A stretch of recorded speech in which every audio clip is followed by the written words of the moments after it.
You ask Tiger to calculate. This deals with finding the midpoint between 2 points. The midpoint between the 2 points is 0.5, -6. Let's solve it step by step. Plot the 2 points and calculate the midpoint using the formula. The coordinates of point 1 are x1 equals -8, y1 equals -6. The coordinates of point 2 are x2 equals 9, y2 equals -6. PM represents the midpoint of the 2 points.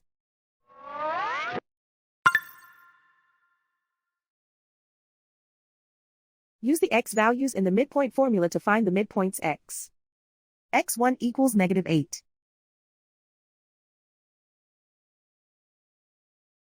x2 equals 9.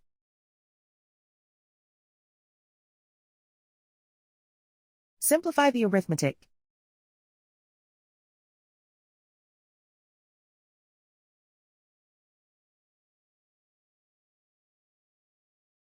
Use the y values in the midpoint formula to find the midpoints y.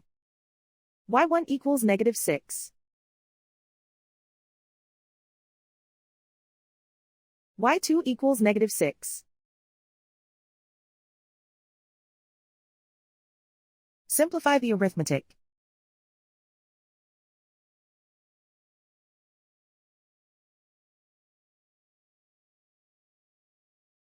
And so, the midpoint is 0.5, -6.